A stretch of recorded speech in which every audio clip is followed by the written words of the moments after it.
सर्वकार्येषु सर्वदा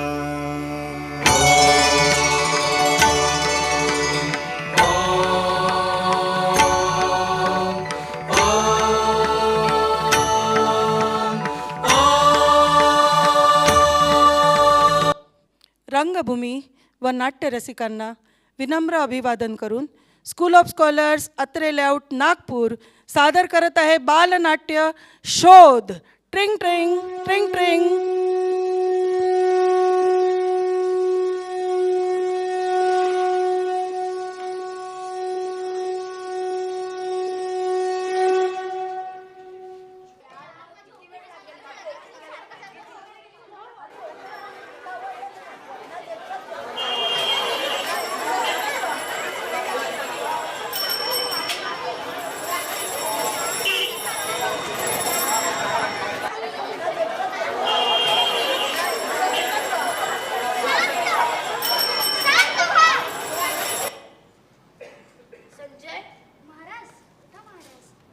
संजय, आपण कुठे आलो आहोत?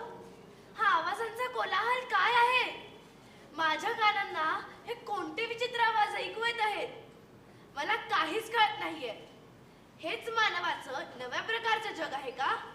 महाराज, आपण खरंच एका अनोख्या युगात आलो आहोत. इथे उंच उंच इमारती, धावणाऱ्या गाड्या आणि लोकांची घाई दिसत आहे. हो, हेच मानवाचं नव्या प्रकारचं जग आहे का? विज्ञान आणि तंत्रज्ञानाने परिपूर्ण आपण ज्या युगात होतो ते युग आता खूप मागे पडलेलं आहे. संजय, मी जरी अंध असलो तरी या जगात काहीतरी विचित्र आहे हे मला जाणवतंय. हे लोक इतके धावपळ का करत आहेत? यांच्या जीवनात शांतीचा लवलेशही दिसत नाहीये. महाराज, इथलं जीवन आता स्वार्थ आणि स्पर्धेनं व्यापलेलं आहे. लोक आता तलवारीने नाही तर तंत्रज्ञानाने युद्ध लढतात. प्रत्येक जण इथे आपापल्या इच्छेसाठी धावत आहे. महाराज, हेच मानवाचं नव्या प्रकारचं जग आहे. संजय, मानवाच्या मनातला संघर्ष आजही कायम आहे. पांडव आणि कौरवांनी एकमेकांविरुद्ध लढून जे गमावलं तेच इथली लोक वेगळ्या मार्गाने गमावत आहेत. ओह महाराज, इथल्या जीवनात सुखाची साधनं आहेत पण समाधानच नाही. संजय, युग बदलली पण मानवाचा स्वभाव तोच राहिला. जेव्हा मी माझ्या मुलांना वळण लावू शकलो नाही तेव्हा आजच्या युगात या लोकांना वळण कोण लावणार आहे?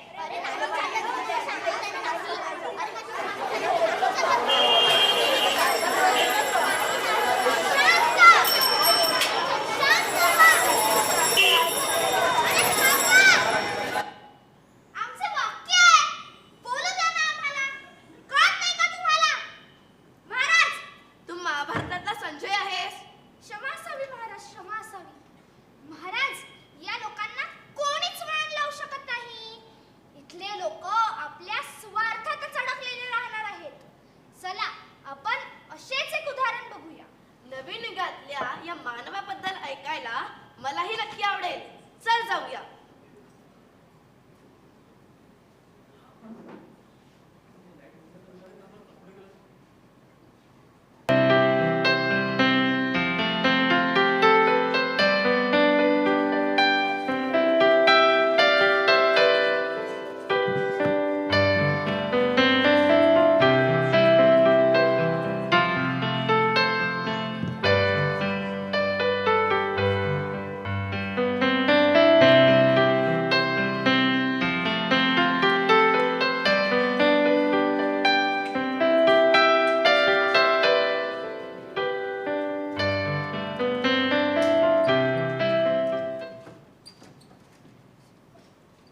फक्त 2च मुले?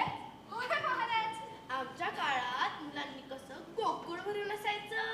ओहो महाराज, हा विचार तुमच्या काळातला होय. हे मुले आपल्या हातात असलेल्या खेळण्यासारख्या वस्तूंनी खेळत आहे हो. अशाच प्रकारच्या वस्तू मी सकाळी सर्व लोकांच्या हातात बघितल्यात महाराज. अरे मग त्या वस्तूला काय म्हणतात? हा, मोबाईल म्हणतात त्याला महाराज. काय काय? मोबाईल? नाही नाही हो महाराज, मोबाईल म्हणतात त्याला. मोबाईल म्हणजेच भ्रमणध्वनी होय. या साधनाद्वारे आपण हजारो किलोमीटर दूर असलेल्या आपल्या लोकांशी संवाद साधू शकतो व त्यांना बघू पण शकतो. हेच तर विज्ञान आणि तंत्रज्ञानाच्या प्रगतीचा परिणाम आहे महाराज. वा, फारच छान. अरे पण या जादूच्या खेळण्याचा शोध लावणारा शोधकर्ता कोण आहे? चला महाराज, आज आपण या जादूच्या खेळण्याच्या शोधकर्त्याला प्रत्यक्षात भेटायला जाऊया. पण कशाने जायचं? संजय, आमच्या सेवकांना या ठिकाणी जाण्याची व्यवस्था करायला सांग. ओ महाराज, विसरलात का तुम्ही? आपण 21व्या शतकात आलो आहोत. मी माझ्या दिव्य दृष्टीने तुम्हाला परत एकदा याच्या शोधकर्ता अलेक्झांडर ग्राहम बेल यांच्या भेटीला नेणार आहे. तर चला जाऊया.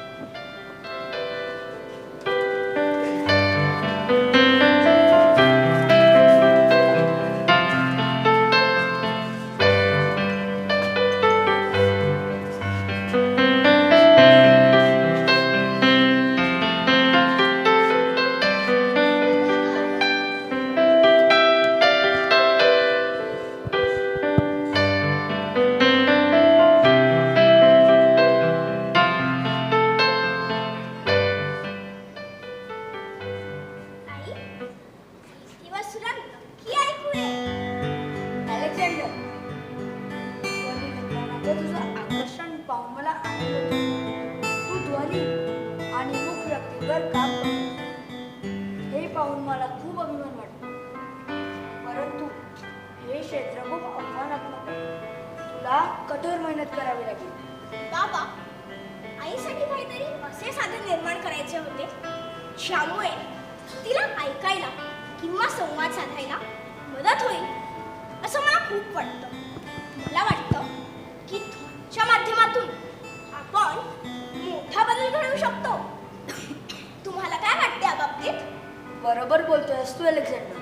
बाबा, मी असा काहीतरी शोध लावेन ज्यामुळे जगभरातील लोकांना दूरवरून एकमेकांशी संवाद साधता येईल आणि यामुळे आईसारख्या पहिल्या व्यक्तींना देखील याचा फायदा होईल.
काही सापडत नाही आहे, उत्तर काही सापडत नाही आहे.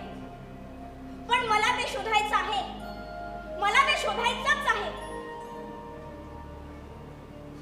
हा, मला एका त्या व्यक्तीचा कान मिळवायला हवा. तो कानच काय ते बोलेल, पण कुठून मिळवायचा हा कान आणि कसा मिळवायचा हो?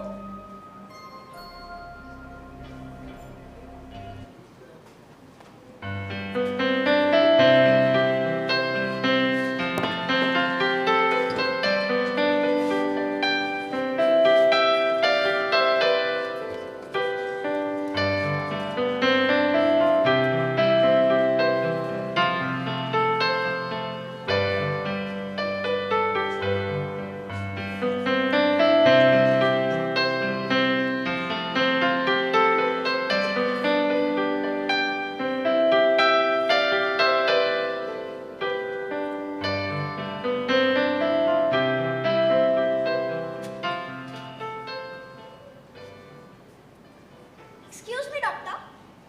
Oh, Bell. Hello, Bell. Hi, doctor. आज कसं काय नाही झालं तुमचं? डॉक्टर, मी तुमच्याकडे एका महत्त्वाच्या कामाकरता आलो आहे. माझ्या संशोधनाकरता मला एका त्या व्यक्तीच्या कानाची गरज आहे. माझं काम क्रांतिकारी आहे. त्याने मानव जातीत संवादाचा एक नवा युग उघडणार आहे. फक्त काही वेळाकरता तुम्ही मला एक तो कान अभ्यास न करता देऊ शकता का?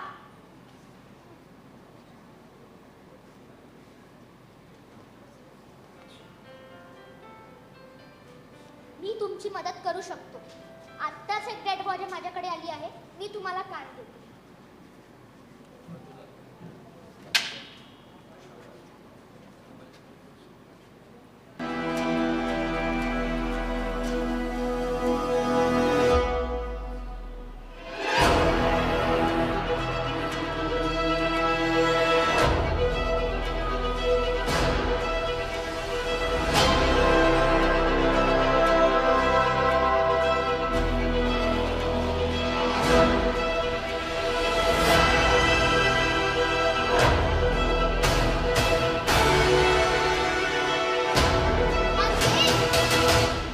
काय झालं? तुमचा हेतू मोठा आहे. हा कान तुम्हाला दिला जातो, पण त्याचा उपयोग मानवतेसाठीच होईल याची खात्री द्या. डॉक्टर, भविष्यात हा मृत कान परस्परात संवाद आणल्याशिवाय राहणार नाही याची मी तुम्हाला पूर्ण खात्री देतो.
टप्प्याटप्प्याने कशी होते हेच आपल्याला जाणून घ्यायचे आहे.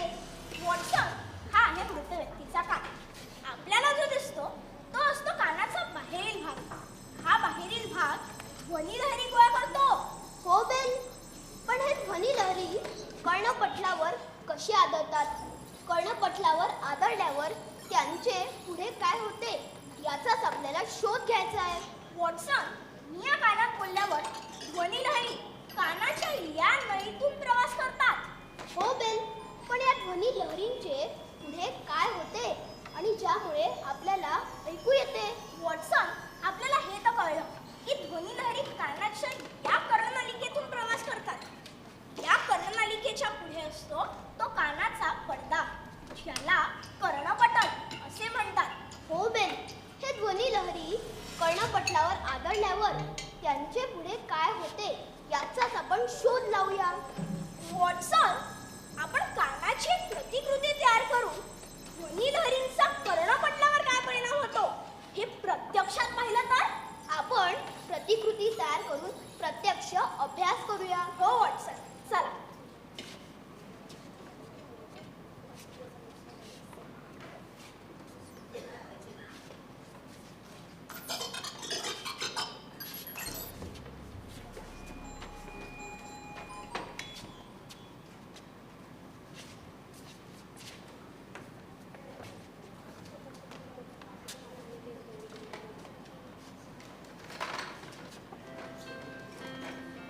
वॉटसन, आपण या कानात बोलल्यावर ध्वनिलहरी कर्णपटलावर कशी आदळतात हे पाहण्यासाठी मी या कानातून बोलतो.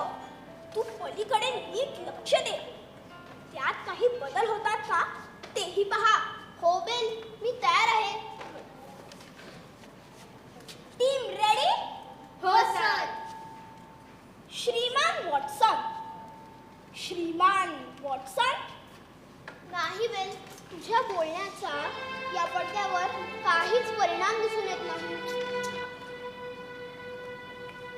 वॉटसन, आपण अगदी पातळ पडदा लावून पाहूया. हो, आपण हे करून पाहूया.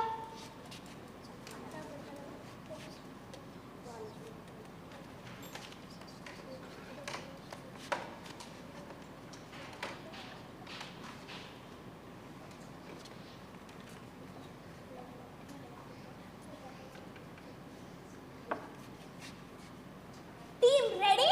हो सर. वॉटसन. मी तयार आहे. श्रीमान वॉटसन. श्रीमान वॉटसन. बेल, आश्चर्य, तुझ्या बोलण्याचा या ध्वनी कर्णपटलावरील पातळ पडद्यामध्ये कंपन निर्माण झाले. आणखी एक विशेष गोष्ट लक्षात आली. कुठली? कुठली विशेष गोष्ट? की कानातल्या आतील बाजूस असलेली ही 3 हाडे म्हणजेच हातोडीसारखे दिसणारे हातोडा, रेटा व निहाय यांच्या हालचाली आपल्याला स्पष्टपणे दिसून आल्या. याचाच अर्थ आपण योग्य दिशेने वाटचाल करत आहोत. बेल, आपण यशाचा पहिला टप्पा गाठला. म्हणजेच वॉटसन, ध्वनिलहरीमुळे निर्माण झालेले कंपन कानाच्या 3 लहान हाडांकडे जातात. ही हाडच ध्वनिलहरींना वाढवतात आणि कंपन पुढे कानाच्या 3ऱ्या भागाकडे म्हणजेच अंतरीकरणाकडे पाठवतात. हेच ते, कानातील असलेली 3 हाडं आवाजाचं कंपन पुढे नेतात.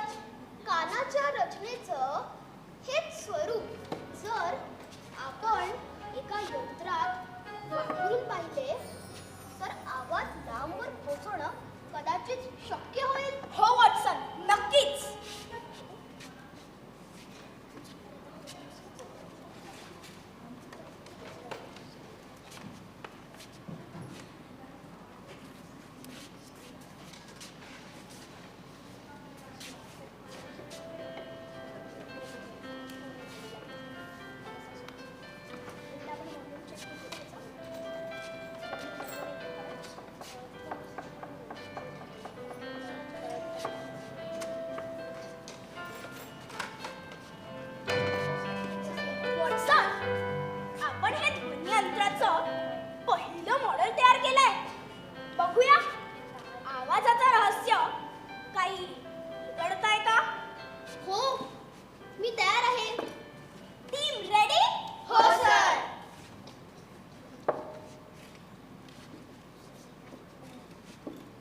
Watson.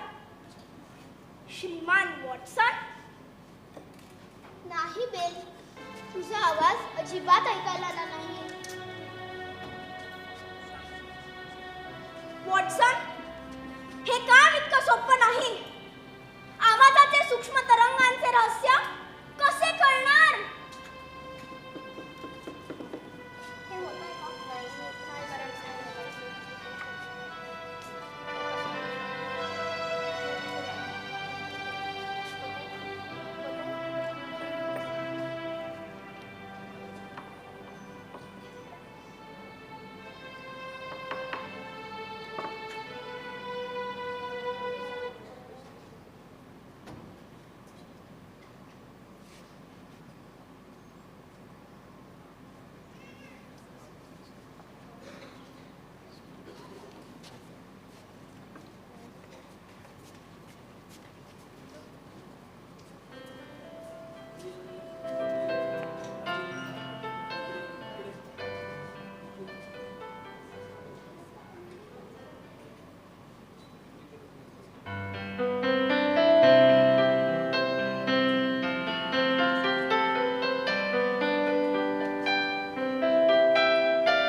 Good morning Bell. Good morning Watson.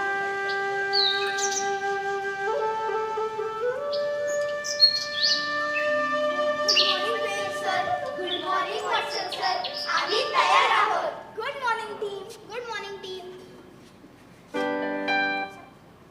Bell, मी काल रात्री खूप विचार केला आणि मला एक कल्पना आली. काय काय आहे ती कल्पना? बेल, जर आपण या ध्वनी यंत्राला इलेक्ट्रिकल सिग्नल मध्ये रूपांतर करू शकलो तर आवाज दूरवर पोहोचवणं शक्य होईल. ठीक आहे वॉटसन, आपण हे करून पाहूया.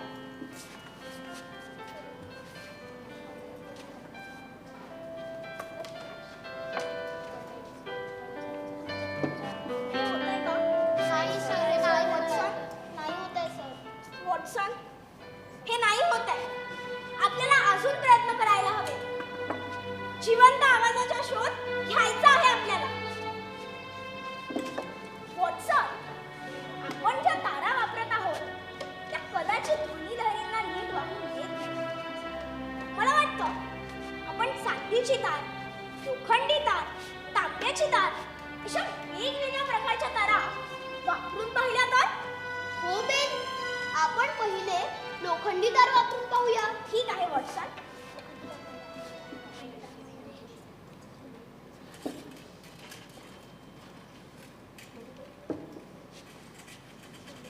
Team ready?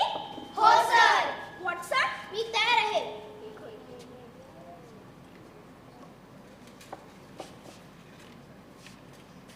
श्रीमान वॉटसन. श्रीमान वॉटसन. नाही बेल, फक्त घरघर आवाज येतो आहे.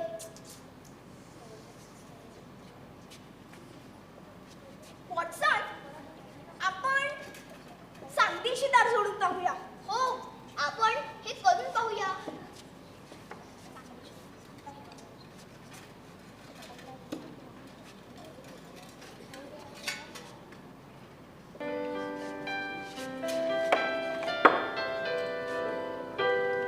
Team ready?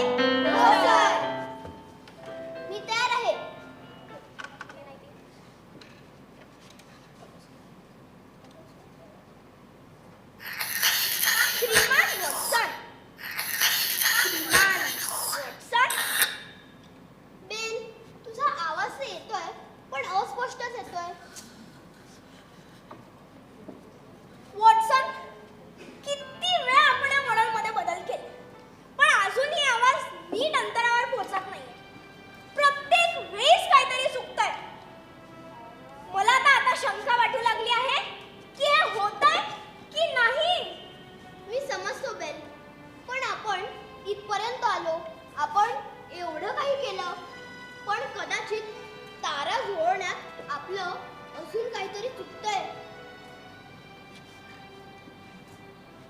हो वॉटसन.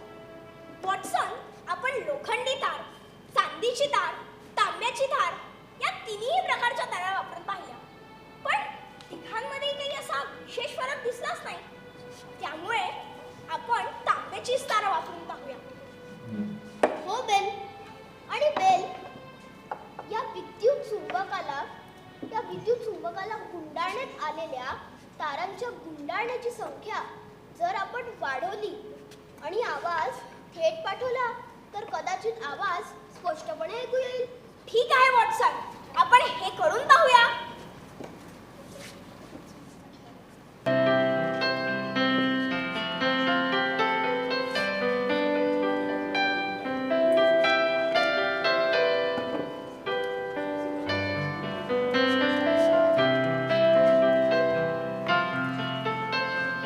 Team ready? हो सर.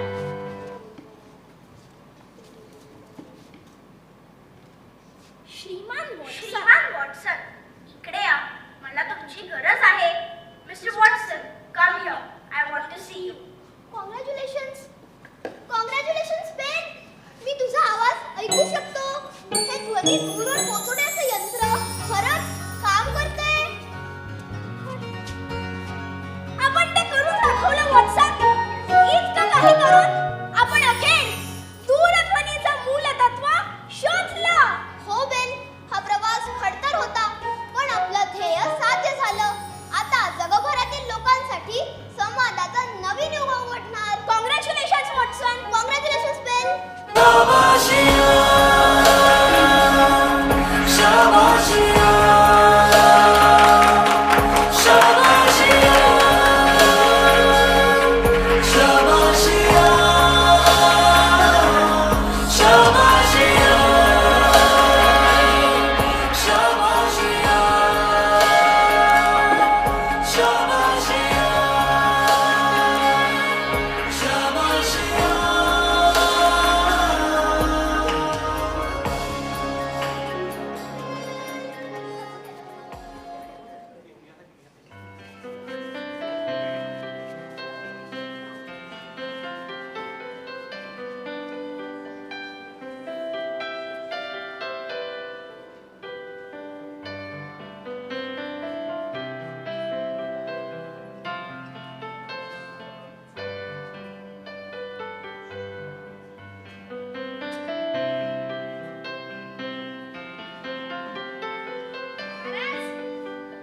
बघितलं, पृथ्वी तलावर आपण प्रत्येक जणाच्या हातात बघितलेल्या त्या मोबाईलचा शोध इतका सोपा नव्हता हो.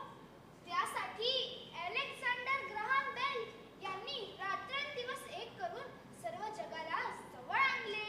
हो संजय, आपल्या आईसाठी मनापासून काम करणाऱ्या या अलेक्झांडरचं कौतुक आहे. हो महाराज, पण फक्त इतकेच नाही तर आजपर्यंत मोबाईलचे टप्प्याटप्प्याने खूप प्रगती होत गेली आहे व तो सर्व लोकांच्या खिशात व बॅगमध्ये सुद्धा विराजमान झालाय. मधुसूदना, अरे हीच तुझी माया सगळी. द्वापर युगात संजय रूपाने जणू काही तुम्हाला दिव्य दृष्टी दिलीस. प्रत्येक युगात हे सगळे चमत्कार तूच घडवतोस रे देवा. तुझी लीला अगाध आहे. अरे संजय, विज्ञान व तंत्रज्ञानाच्या युगातल्या या मानवाने प्रचंड प्रगती केली आहे, ही आमच्यासाठी आनंदाचीच आहे. पण हे सगळं करताना तू जगणंच विसरलाय. आधुनिकतेची कास धरून तो आपल्या जुने सांस्कृतिक मूल्यांना विसरायला नको हो. खरंय महाराज, मानव या दूरध्वनीचा वापर कशा पद्धतीने करेल, कशासाठी करेल याच्यावरच तर त्याचे भविष्य निश्चित आहे. हो संजय, या नवीन टेक्नॉलॉजीचा स्वीकार करत व विज्ञानाची कास धरून आपल्या प्रगतीबरोबर आपल्या सांस्कृतिक मूल्य न विसरता भविष्याकडे वाटचाल केली पाहिजे. खरंय महाराज. वाहून गेलेल्या पाण्याचा ढग म्हणतो तो कसा, बीज पेरता कसे उगवते पाऊस येई कसा, चारा चरुणी शेण होतसे शेणाचे खत पिका, बीज पेरता फिरुनी चक्र कसे हे शिका